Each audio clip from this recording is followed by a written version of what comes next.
to come up with this methodology to create these things to help you out. One of the people that comes to mind is somebody you've been made aware of in your neighborhood who goes by the name Dr. Lofting. He's a renowned um, toy doctor in the area who is partially clockwork, and his renowned entity comes from his craziness as the day goes on.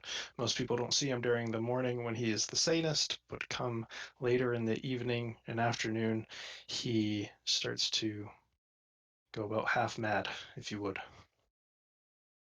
The guy who loses his marbles. Yes, this is him. He actually, we'll get there when you get there. He's a master toy maker and repairman, and has even been contracted and used to perform surgery on clockworks and other mechanical beings outside of just toys. Cool, I like that so, guy. so you make your way, or is there anything you'd like to do before you make your way down to his abode? Probably. So I'll have a small toy soldier, like a nutcracker, that I keep animated when I'm at home. That helps keep the toys in check, and I'll actually bring him along with me this time. Alrighty. It is Nutty the Nutcracker, and I have quickening to make it animate. Alrighty. I'm going to put the first card down for the night, and that's going to be the Questing Knight. And you head off with Nutty the Nutcracker down through Fartown to arrive at his. He has a sort of like a half home. He lives in part of it, but he also uses it as an office space and has his own workshop built in there. He doesn't have a so-called storefront like most places do. Um, and as you arrive, he is standing. Oh, that's the wrong one. Here we are. There we go. Didn't show up there. He's standing outside of his building with a cigar in hand, puffing away at it, and he sees you coming up, and he goes, "Ah, yes, Madame Mazzuli told me that you would be by. You're the new gentleman who lives down in the toy shop, yes?" Yes. Hello there. My name is Elias, and this here on my shoulder is Nutty, He one of our throws a best friends. cigar in. He goes, "Ah, Nutty, it's a pleasure to. Oh, a fascinating gentleman you are, and Elias, it is my pleasure." He says, Oh, the "Well, pleasure is all ours. Well, like I said, she told me you'd be coming, so it's best we get started." And he turns around, slides open the window behind him, and climbs through. He goes, "Come along now." Yeah, I will follow him. Alrighty, you make your way through the window. Oh, I switched off of that. For some reason, this is not playing nice for me right now. Hold on, Roll20 is giving me trouble. The dreaded Roll20 bug. Yeah, it wouldn't push it. And you find yourself immediately in his study and office, and he walks over, slides out the chair opposite on the desk, and then walks around to his seat, tapping the ash of his cigar into an ashtray, and sits down and goes, "So she told me that you'd be coming, but she did not tell me." And out of his clockwork eyeball, a small marble, which looks almost very similar to a regular orb, drops out, and he catches it. He goes, "Oh, these blasted things!" And after a moment, a red one pops into place. Says, "But she did not tell me why you would be here. So do enlighten me." Oh, who was this who told you I'd be coming? Madame Mazzuli, of course. The only one worthy of seeing our futures. I would love to meet her sometime. Absolutely. I'd be happy to bring you by her cart, if that is we can find it. She only happens to be where you need her to be. You know? It's strange how things work. Uh, well, I come seeking assistance. I need help learning how to make toys of my own. Uh, it's not that my toys are bad, by no means. It is actually I need a large toy to help me with uh, revamping my factory. One with big, strong arms and who can carry a lot of weight and help uh, paint the outside of the factory where I live. He strokes his chin and takes another long drag off his cigar, blowing the smoke across the desk at you, and he says, "Hmm." And as you complete, he stands up and goes, "Let me see what I can find." And you hear a clunk, as another marble rolls across the floor. And he scours through a bunch of different scrolls and books that he has up on the shelves, and he says, "Where are the blueprints?" Ha. Excuse me. I believe you've lost a marble. It rolled away somewhere below Oh, there. there goes another one. These blasted things just keep falling out. I cannot control it. And he turns back around holding a scroll in hand, and he now has a green eye as a marble. Um, and he looks to you and says, "Well, I do believe that this may be what you're interested in." And he spreads out the scroll across the deck. He goes, "How does this look?" And you take a look at it, and there's a blueprint of a medium-sized human, so like 5 footish, um, in size, and it's a majority clockwork, with extendable arms. Um, Nothing too abstract, but it is similar to what you may have described. Oh, well, you see, I'm a Vizsla and I have a spell that I can use to animate things that would not otherwise be animated. I don't need something quite complicated. This looks quite complicated to build. Just something with arms and legs. A meat sack, and he rolls the scroll up, um,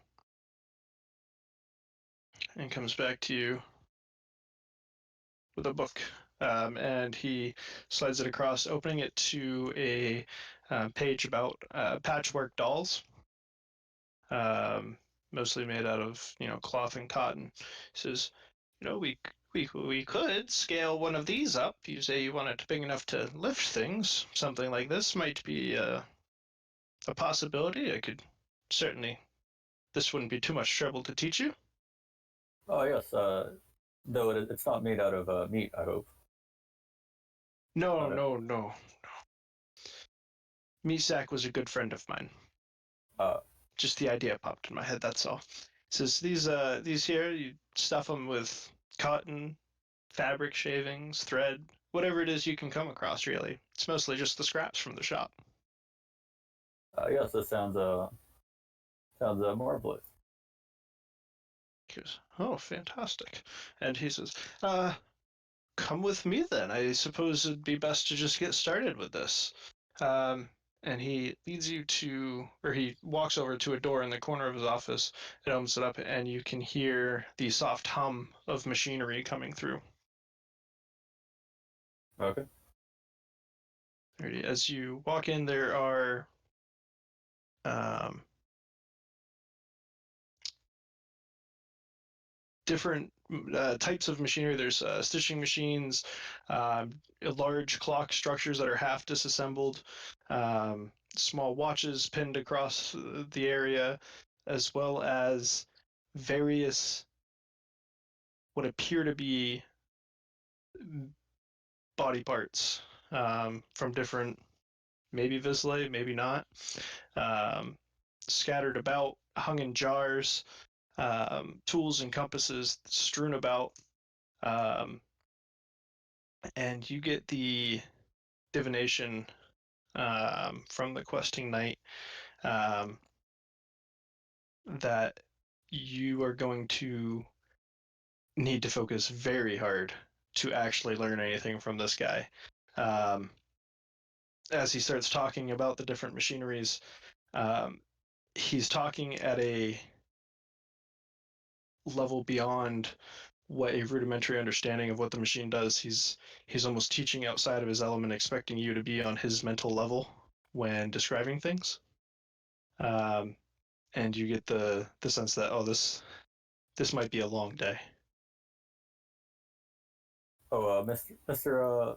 Lofting, please pardon the interruption. I'm getting quite distracted by these. I'm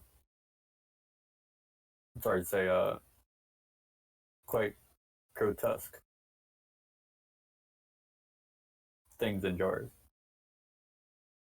Oh, you see, all what you call toys, I call creations. And all creations are made up of different parts, whether that be a machine or man. That doesn't really matter here, does it? Says, you've seen the clock works, and he gestures towards his head. He says, I've merely taken a part off of a machine. What's different than a machine taking a part off of a man?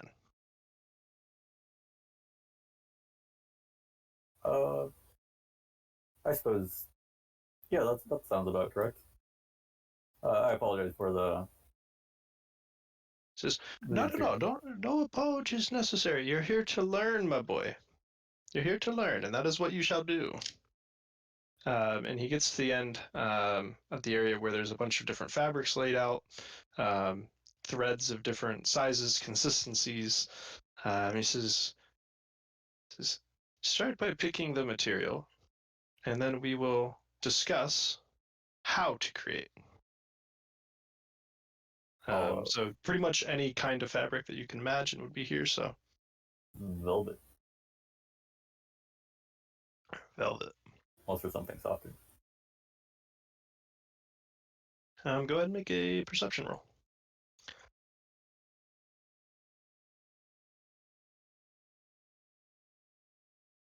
I do have one level of skill in searching. Alrighty. As you thumb through the different fabrics, you do find plenty of different velvet and velvet-like substances. A couple things of suede, although they do appear to be a little bit more on the stale side. They're a little bit more crusty around the edges as the leather's getting older. But the best thing you can find is a rather nice velvet, and you withdraw it from the immense stack of fabrics. He says, "Ah, a lovely choice." He says, "Now let's sit and make a plan." Um, says, how large is it you want this? And he lays out a piece of paper and slides a quill and ink pen across to you. Perhaps 6 feet tall. 6 feet tall, right? Write that down. He says, it's important for you to make the plan, for it's your vision you're trying to create. And then he plops the book down next to you with the original diagram of the small, which would be like a 1 foot clockwork, or not clockwork, sorry, patchwork doll.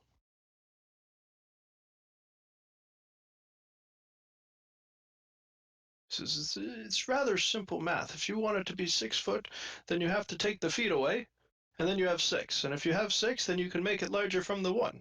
Do you understand? Uh, I scratch my head.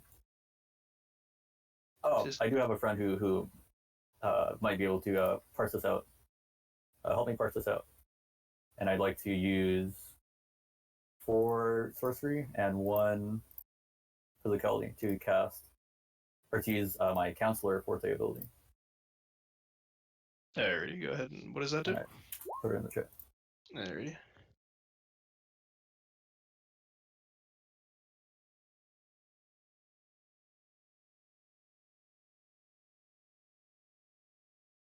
So Alrighty. I'll cough a bit and reach it into my mouth, and I'll pull out a 3 foot tall jaw out of my mouth, just slowly pulling it out. And it has, glasses. And when I take it out, I also cough up a little top hat and put it on his head, on his little head. And he says, he just gives me advice on intellect and interaction related things. Yeah, awesome. Maybe takes down notes and stuff. Yeah, as he listens to the soft ramblings of Dr. Lofting, he curiously looks up at the doctor, runs over, jumps up his closet. Lofting is most fascinated with this. He's not making any effort to stop it. He climbs up onto his shoulder and just smacks him in the back of the head. The green marble falls out and it's replaced by a silver one. And he says, you have to scale up the measurements.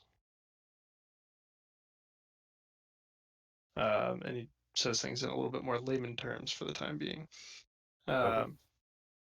And he makes it an understanding that, for in simplest terms, you're taking this smaller blueprint and you're trying to scale it up by 6 to make this larger patchwork doll that you're going to be able to cast spells on. He says, it's a bit easier when you don't have a life force in it, actually. Once you put the thing together, it's ready to go. Putting a life force in it, now that's where the adventure begins. Am I right? Oh, yes. Although sometimes the adventure begins quite a bit earlier, but So just take this guy, for example, and he grabs a small glass chest, and there's like a rattling and tinking as something's hitting the side of it, and he pulls the cover off it. He goes, take this guy. See, I started with a life force here and tried to build onto it, and it's just like a mechanical spider just scratching and gnawing at the glass trying to get through. He goes, and this is when I learned you can't do that. You have to start with the object and then imbue the life force. So this is my very first creation. Very special to me. oh, yes, it does look very special indeed. Throws the cover on it and puts it back. He goes, and he starts explaining and walking you through the steps here. I'm going to need what kind of roll for this?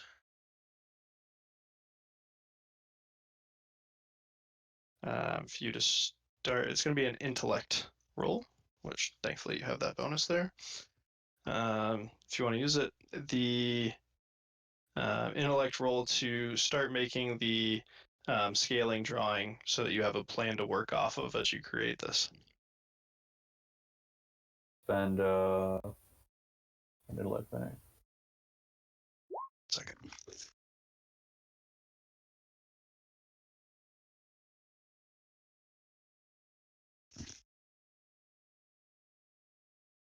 All right, what do we have for a roll here? 5.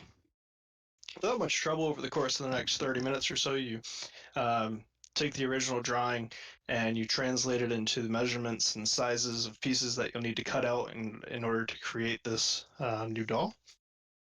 As your drawing comes to a completion, he comes by and sets down a large spool of yarn and about a 6-inch needle in front of you, along with a pair of scissors. They're a little bit shabby. As you notice, if you hadn't noticed before, you would notice now that one of his hands, actually, the 2 fingers here, are actually clockwork scissors. The ring finger is a needle and thread built into his hand. And then the pinky and thumb come together to be a sort of fine-tuning tweezer, per se. And he has a 6th finger that is a Dremel. And so obviously these tools that he's putting in front of you are a little bit older and less used because, well, he doesn't have much use for them. But he's more than happy to give you some secondhand tools.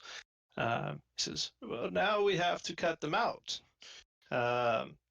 You cut out the sizes you have there, and we'll see if your calculations were correct. We'll see if you've started learning yet. And as he says that, and a red marble fills his eye. So for that, I will need a accuracy check. Okay. Could I have Nutty help secure the cloth? Keep it held down? Yeah, I'll give like you that. a bonus point for that. +1. Cool. And I will spend an accuracy.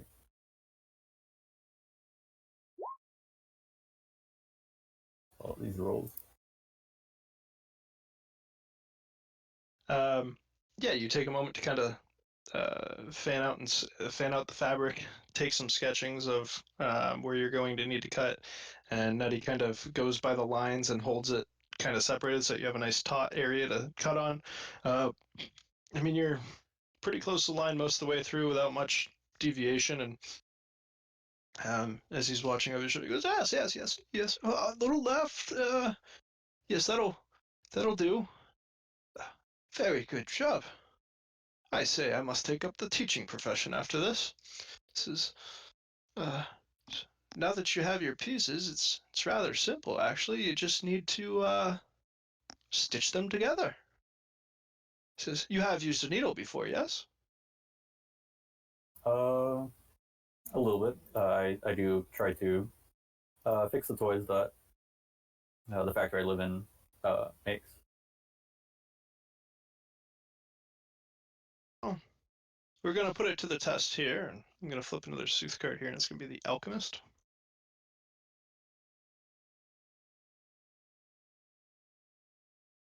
And you begin following the pattern um, that was given to you and that you've scaled up and made your own drawing for.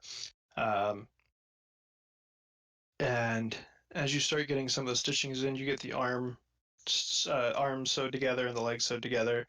And as you're starting to work on the torso, um, there is a loud scream outside, followed by the rattle of a carriage that you can hear through the window, and then a whole bunch of bustle out in the street. And he runs over the window. He goes, "Oh, come quick! Come, come, come! Elias, come!" And he slides the window open and jumps out. Is it on the second story? No, you guys are still on the first floor. Okay, cool. Yeah, we'll follow them out. Alrighty. I'm just going to refresh my roll 20. Because Oh it yeah, died on me. connection. Yeah, can we take a quick IT doesn't want to work with me break? Just so I can do a quick refresh and make sure that everything's looking good. Sounds good to me. Okay. Okay, I'll be right back, folks.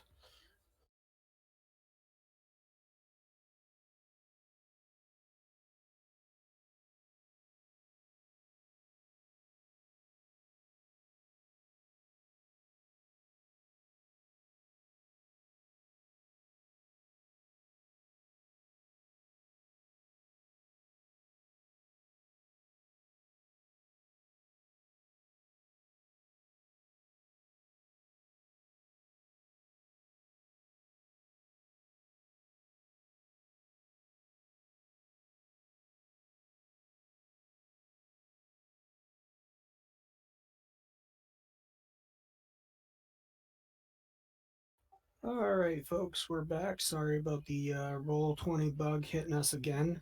Lucas, Elias, take it away. It's all you guys again. Alrighty. So he, like I was saying, he runs to the window. Says, "Elias, come quick!" And he pops the window open and jumps out. I follow him out. Alrighty, you guys land on the street, and you can see that there is a woman now.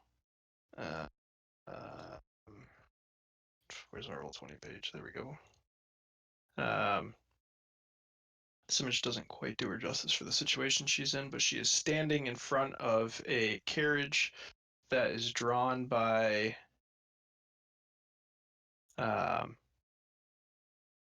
some kind of steam-powered, steampunkish engine, and she is standing blocking the way. And on the back of the engine, there is a multitude of large machinery being hauled, and it seems to be some type of forestry equipment. And she is standing there screaming at the vehicle, "You will stop! You are not going there!"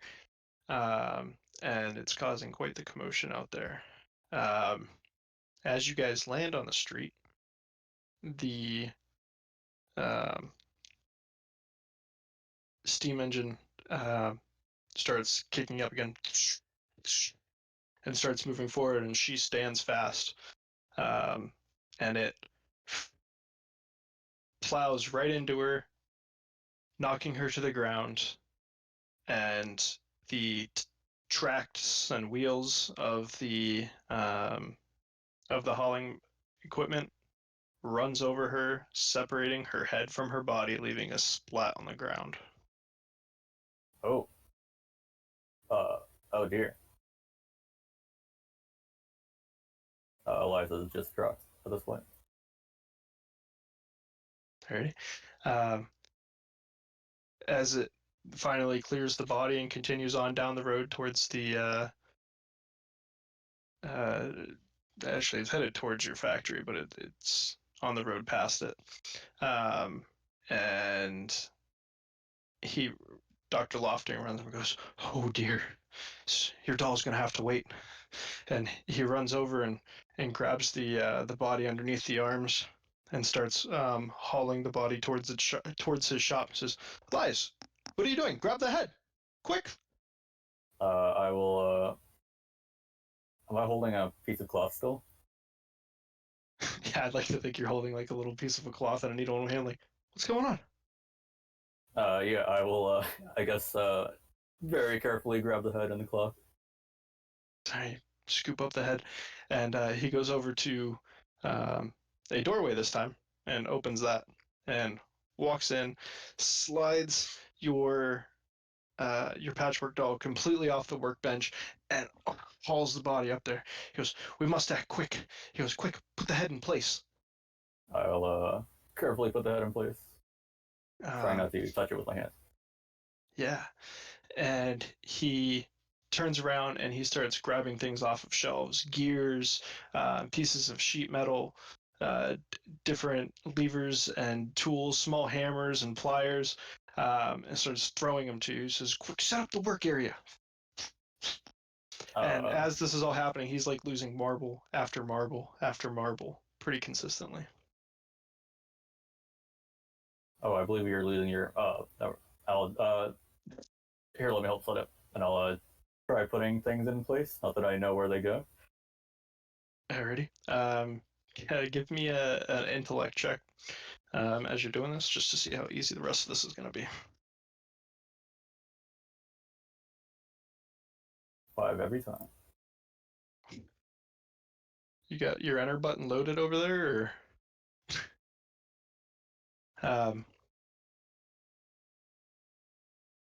as you are putting all the tools out where you think they should best go, putting all the different parts and pieces near the what would be an entry. There's still blood seeping across the work table now.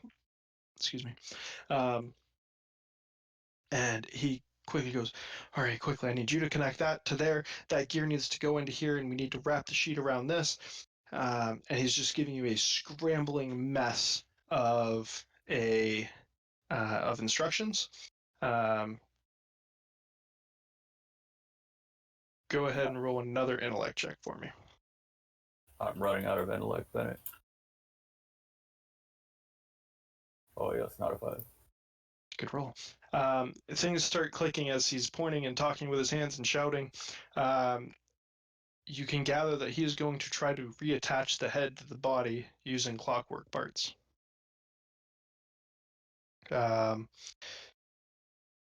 and he wants you to help. So give me an accuracy. I believe it's going to be an accuracy check here to actually give me a movement to start putting things in place for him and Okay. holding things very specific. Cool.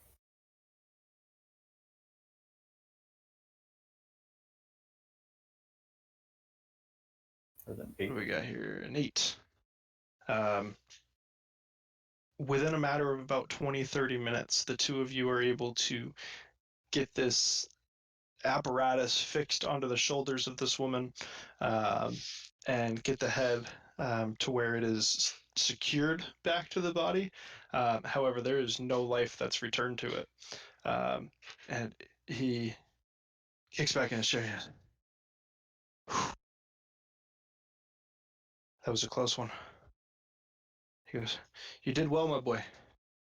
He says, now run back to my office, check the dresser, and fetch me a pair of pants and shirt to get this woman out of this bloody mess.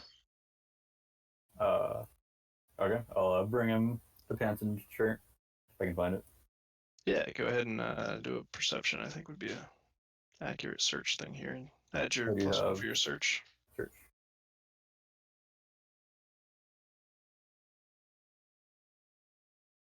Oh, +1 from search also. So, sorry. So is that a 4 or a 5? 5. Alrighty, yeah. You're able to come across a pair of tannish green pants and a long sleeve bluish shirt. And as you return with the clothes in hand, he has her like slung halfway over his shoulder, setting her down into a rocking chair. And as you return, he's preparing to make the dressing change. I believe she is still dead. Although I'm sure you know what you're doing, but sorry, just an observation. He turns to you and goes, not dead, just mostly dead. And as he tucks the shirt over the top, covering most of the work that you've actually done, some of it just hanging just slightly over the front, he drops the trowel and throws on the new clean pants that are not blood-soaked and drenched, lobbing the clothes that she was wearing into the pile of blood on the workbench. And he places his hand on her head, starts whispering.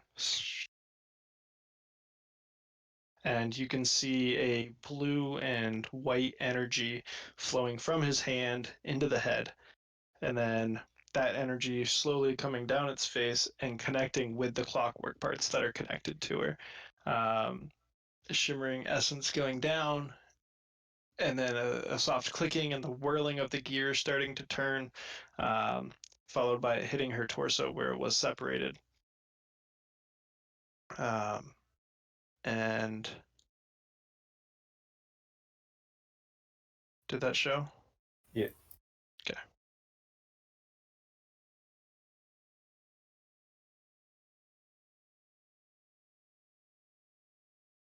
And she starts grasping at her neck and throat. He grabs her wrist and says, no, my dear, no. Shh. It's okay. It's okay. You're alive. And he looks back to you and says, this young man just saved you. Hello there, madam. You were dead for a bit, but I believe you were fixed.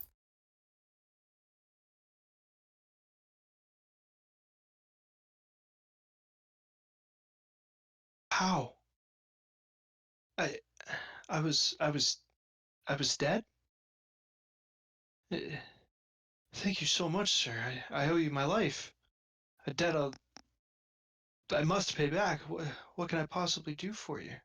Oh no, it's quite all right. It was Doctor Lofting here who helped you out.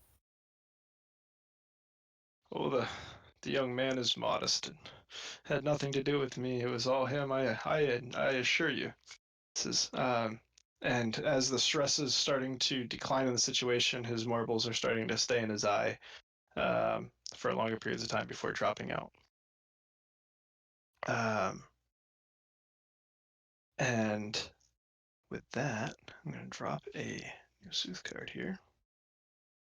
Hopefully this doesn't break roll 20 this time. That is going to be the Banished Serpent.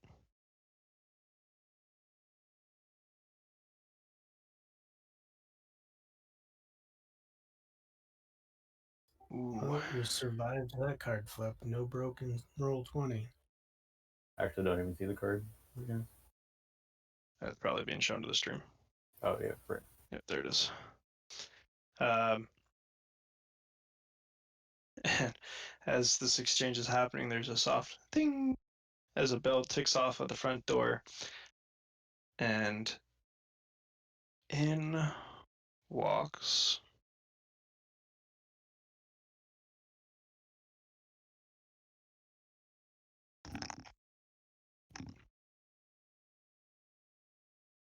a woman with a red coat and white pants, with tubes and ties running all around her with a viscous green liquid in them. She strolls with confidence and arrogance with a feathered hat. Um, and immediately, like 4 marbles in a row just pop out of Dr. Lofting's head. As he turns and says, oh, Miss Robin, is it that time already? And Miss Robin says, yes, it is, Doctor. I hope you've arranged to have your payment ready this time. Says, well, about that, Miss Robin, business has been um, a bit slow, per se, and I I haven't been able to make enough to pay you this month. Well. If you can't pay me, then I will just take what is due. Oh, perhaps I could help out. What is what is due? She looks to you and says, Let me ask. oh, you can't pay me, but you can afford a apprentice? Says, it does look very bad for your situation, Doctor. Says, Oh no you no see here, the uh doctor is about 6 months late on his rent. He owes me a little over 300 crystal. You wouldn't happen to have that now, would you? I look in my pouch of money, which is mostly it's very light. Uh, and I say 6 months, 300 crystal, 20 crystal a month. Yes. No. 50 crystal a month. Perhaps I could cover this month's rent as a compensation for teaching me. Oh, and he was simply teaching me for some more money on the side, so he could help pay rent. Yes, he has good intentions in mind. He can pay you, after he I'm paying him to teach me, not the sort of apprentice ship. I'll Oh, give Doctor, you have a special one here. give the doctor an obvious wink, but I'm trying to hide it. Alrighty. Um, you see, I would have been inclined to take that deal 5 months ago when his first month came up short. Says, now I'm afraid I've come to the arrangement that if he doesn't pay in full, I have to take this whole place. Says, but I'd be happy to make a deal with you. What say you cover half of his debt and well, that creation looks nice. Looking over at the woman you guys just put back together, says, "You give me half. I take her.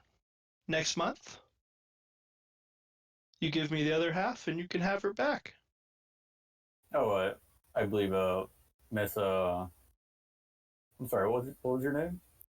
See, what is she to you? You don't even know her name. Well, I've just met her. She is not property. She's an individual being who we just happen to who happened to waltz in here, uh, searching for help. She is not connected to this at all, other than we just met her today. Says, no. I've known the doctor for quite some time, and that, pointing at her neck, is the work of the doctor here. I know for a fact she would not be living if it weren't for him. You see, I frequent these streets quite often, even when the riffraff start causing trouble in the streets, blocking traffic. I know of her fate. Says, but you've put her back together, and she may be of use to me. At this point, Ray, she says, when you ask her name, is kind of shuddering in her seat, not knowing her fate. She says, but if you, Mr. Apprentice, make a deal with me, I think all can be forgotten. Do you take a payment in mage coin? Perhaps? I'm a little short. Why, most certainly. Let's say you give me 2 now. I take the girl. You come back in next month. You give me the rest. I prefer it in crystal. And you can have her back. In the meantime, what happens, happens. I'm sorry, was that 2 mage coin? Well, you offered, dearie. 2. Oh. Perhaps I could. Is the full payment 4 mage coin, perchance? You know, mage coin is so easy to come across in a world where you have people who make you objects that you can sell. Says crystal, on the other hand, is in my line of business, a more difficult resource to come by. I would prefer the crystal. Do we have a deal? Well, perhaps I could pay the 2 mage coin and the crystal right now.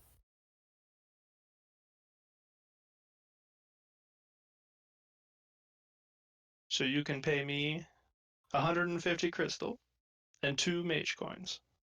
Oh, I thought the 2 mage coin was half the price. Yes, that is half. 300 cut in 2, my dear, is 150. I see that the doctor here has not given you lessons in math. Oh, I give my counselor a stink eye at the informed to tell me of my mistake. He just gives you kind of a... And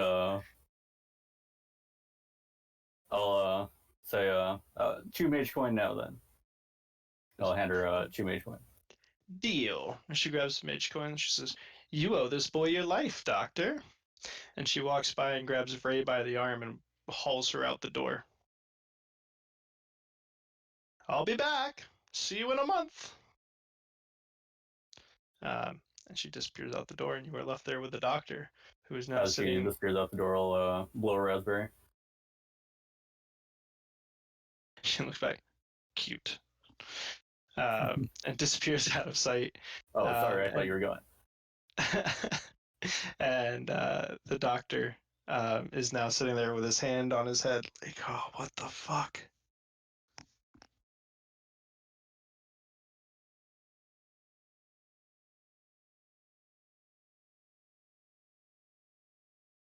Well, that's quite a pickle.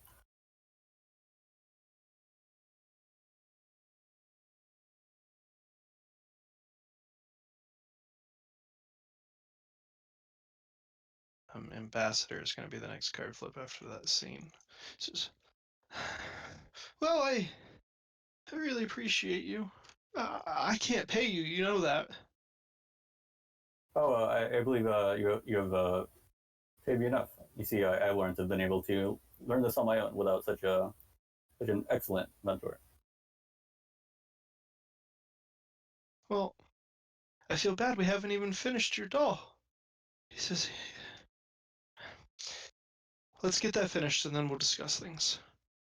And some of the blood from the table has kind of seeped into the fabric you'd already sewn together. But you will need let's call it a accuracy check to put the rest of it together. As you two work side by side, I'm going to give you a +2 on this for him helping this time. Okay. I believe I'm out of. Oh, I do have one penny left.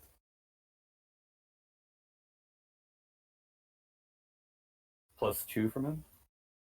Yes, and the card is Visions, if that helps. No, I'm secrets.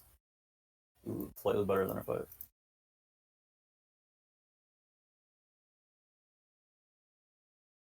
And Adept. What does Adept mean?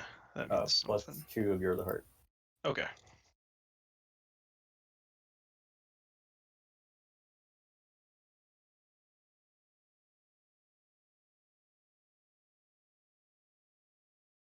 That was the Banished Serpent. Was the one before that, right? Yep. Alrighty, so what was that roll? Did you throw it? 6. 6. Alrighty.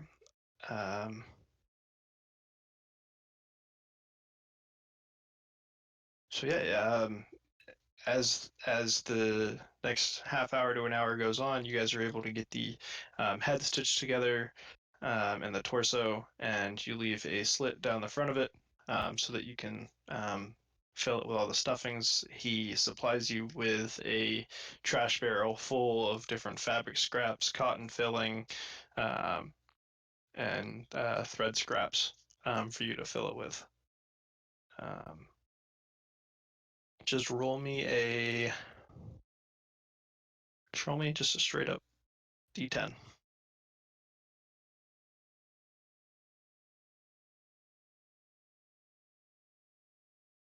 Alrighty. And as you finish, he brings over 5 black and green buttons. He says, you have to give them a little bit of life, maybe some eyes, and however else you'd like to decorate them. And he says, and here's some embroidery thread if you want to give them some emotion. He says, even if it's not going to have a life source in it, it still needs to feel like it does. Oh, yes.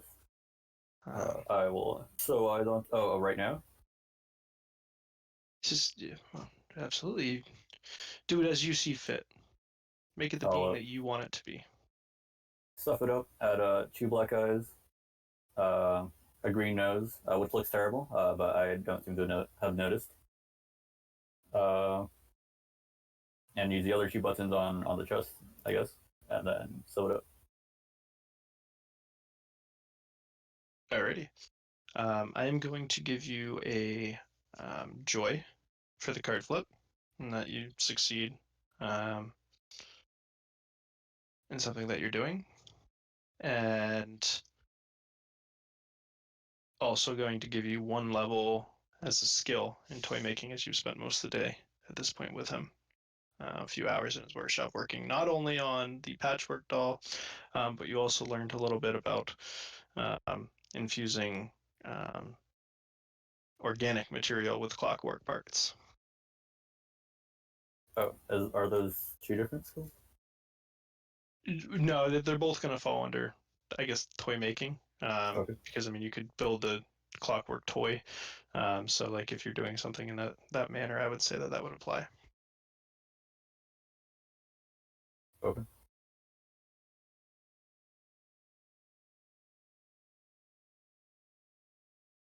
And it doesn't cost acumen? I'm not sure actually how that works. Ox, do you know? Yeah, that would be. So it's going to be a single level. Right. So he'll take 1 level in toy making. Pretty sure that's only going to be like 1 or 2. I don't think it's going to be any more than that. Depends on how we break it down. Normally 3 is like the big ones. Yeah, I'd say spend 1. Yep, sounds good. Okay. Make a call on that. If it needs to be adjusted, we can do that after. Um, so you're going to take that, and uh, he's going to plop it up in the same chair that Ray was seated in, and says, "Well, there you go. Go ahead and describe what you do to it to kind of personalize it and make it your own." Oh yes.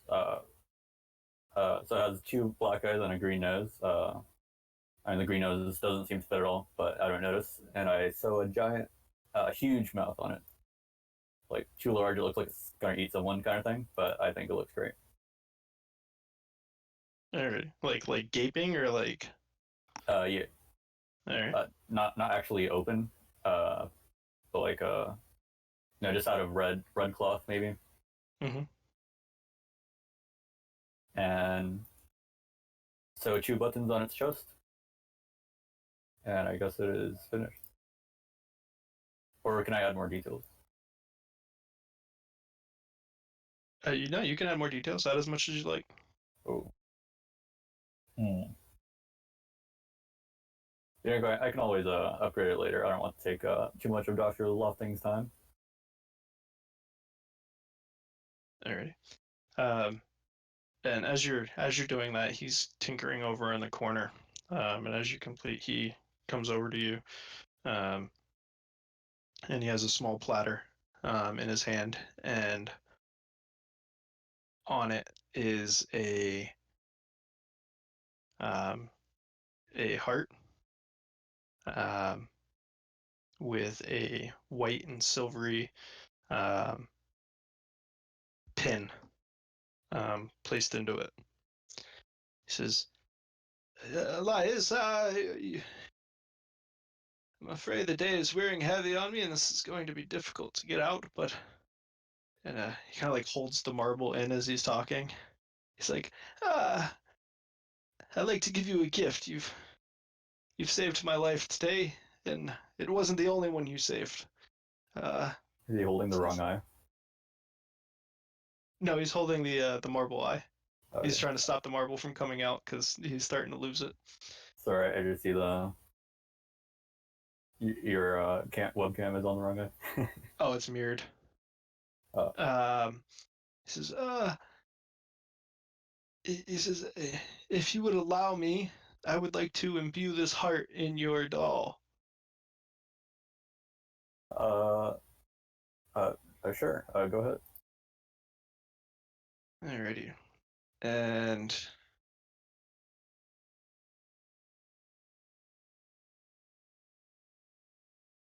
he's going to. I'm going to play the Raven here. And which I believe is a companion. Yeah. He's going to separate the small seam, those last couple stitches that haven't quite been done up yet until you were finished, and he's going to insert the heart with the small radish needle sticking out of it into it, give it a quick, and he's going to back away and and then grab the head of your patchwork doll and that same silvery energy escapes his fingertips, making the eyes gleam for a moment. The mouth starts to crack open, and as he withdraws his hand, he quickly stitches up the last few bits of that hole as the patchwork doll stands up in front of you. Oh, hello there, new friend. And his eyes immediately to you. He says, My name is Elias. "Hello, master." He looks around. Well, this one talks.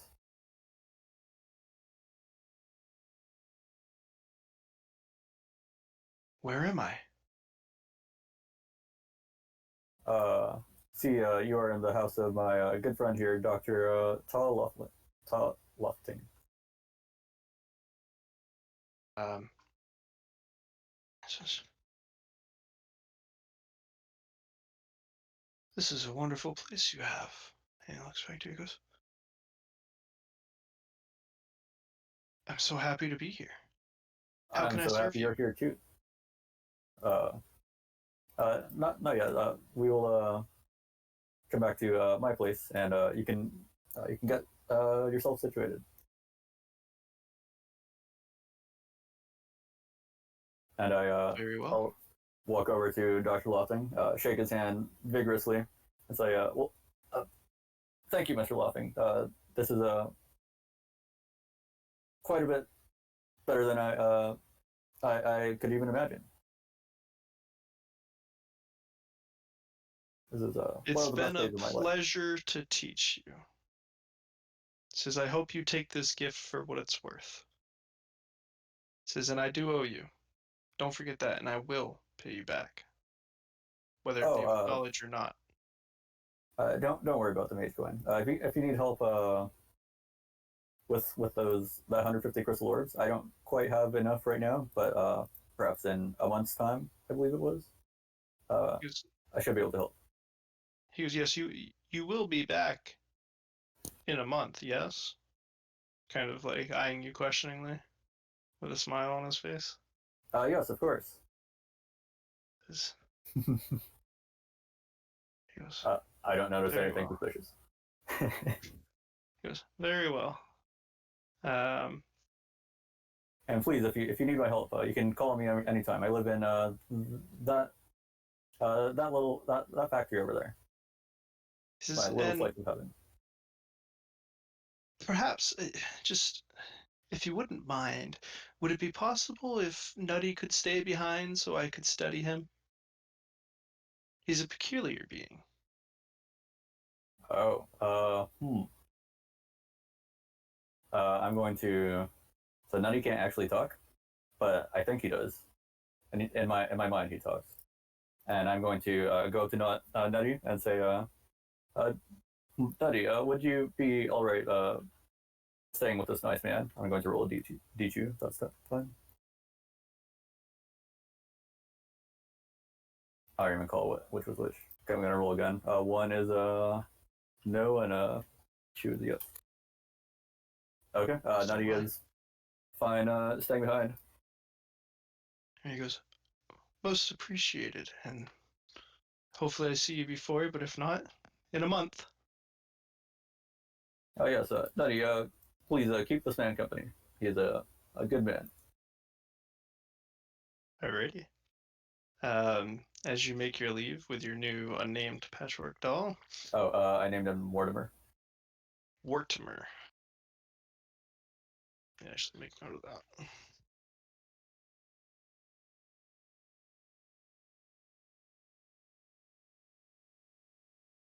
And he walks over and goes, let me get that for you, and he slides open the window.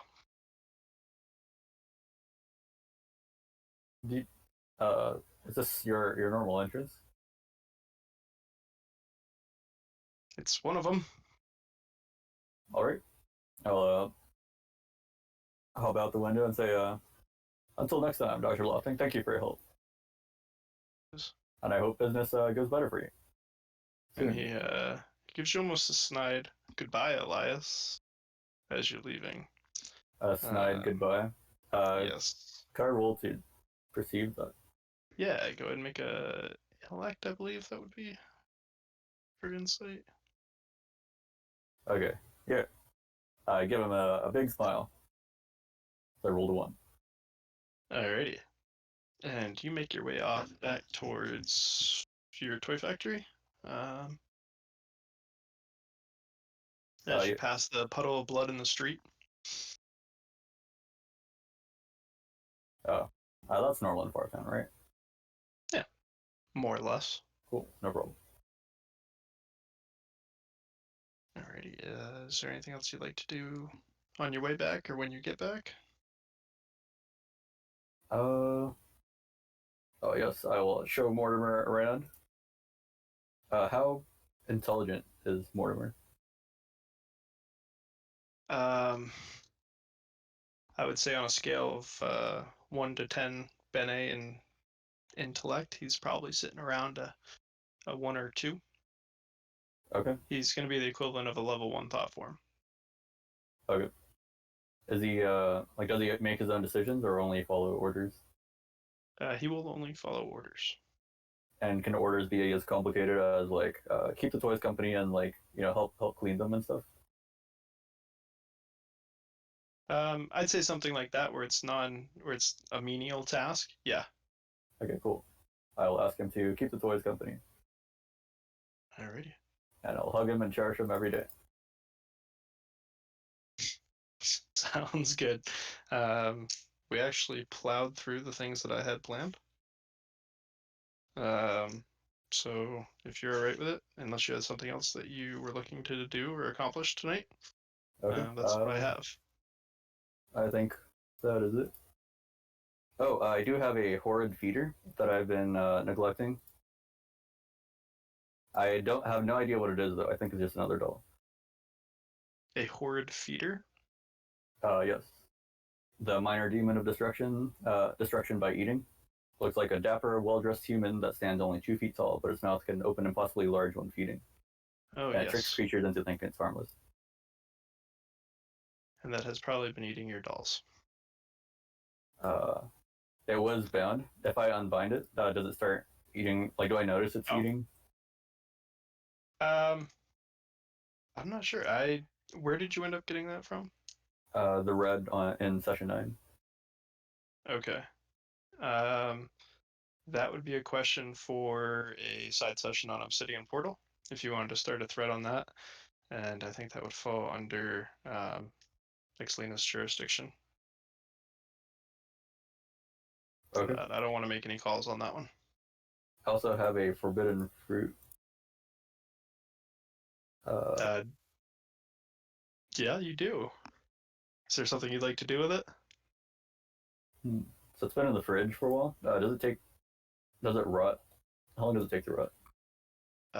Let's turn that to the chat. Is Ixalina, are you in chat right now?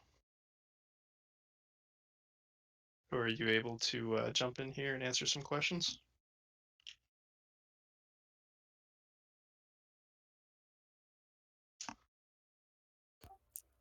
Celine is on lurk patrol. Yes, all right, 1 second, and he should be in here in just a second, hopefully.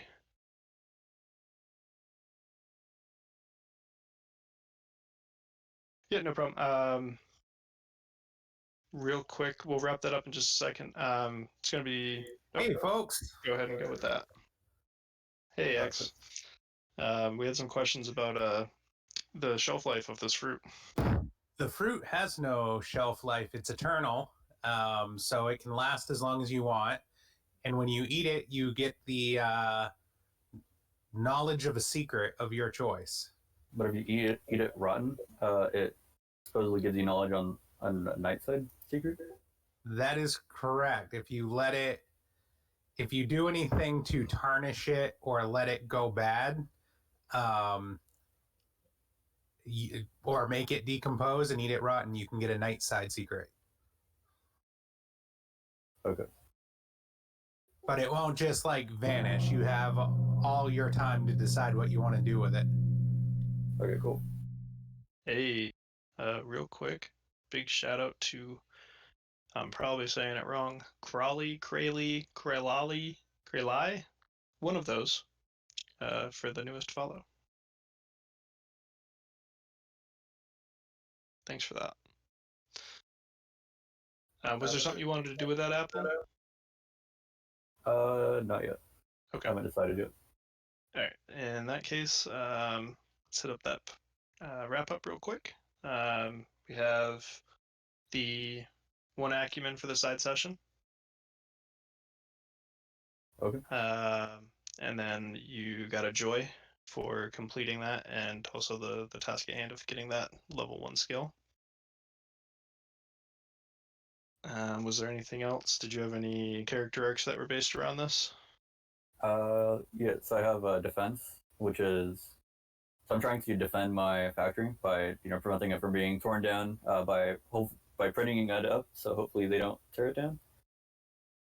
And this new friend Mortimer will help me, repaint, fix up the windows, that kind of thing. Awesome. You said that was defense. Yes. Alrighty, and have you already claimed any of the steps? Oh, right. Forgot about stuff.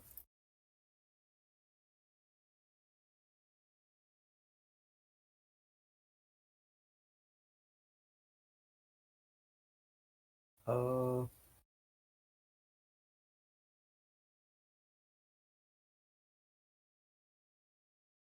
so I did fend off danger.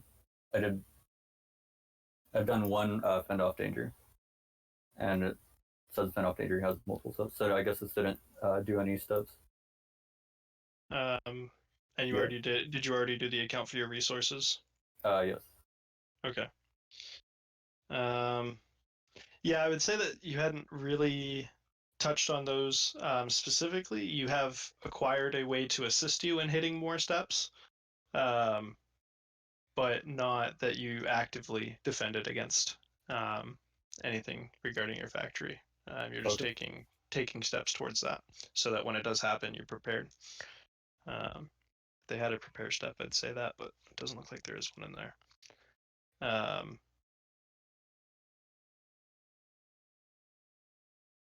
But yeah, if that's the case, I will wrap it up unless there's anything the bigwigs have to say.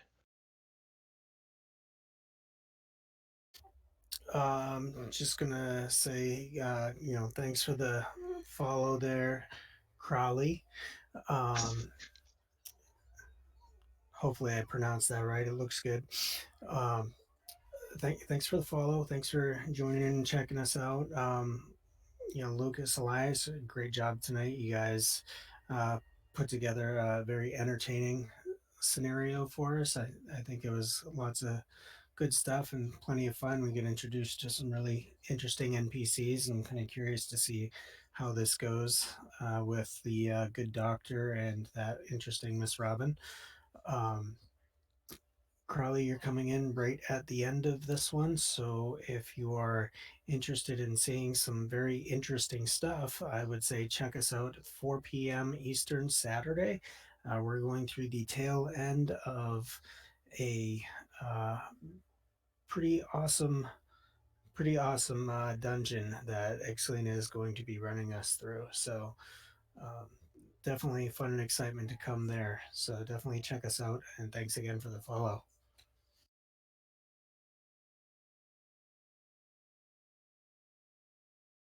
And I don't know if X has anything to add to that. Not much to add to that. Thanks for looping me in. Sorry, I was kind of taking the night off. ASO, Lucas, you've done a wonderful job DMing. I can't wait to see more of your stuff as you have the opportunity to rotate in the seat and whatnot. I will say, for all of those following along or interested, I did publish my book, a little shameless self-promotion. You can find it out there, The Infernal Games, if you're interested. And outside of that, I don't have anything else to add. Yeah, the book was good. Go out there, read it. It's on Amazon. And Lucas is muted.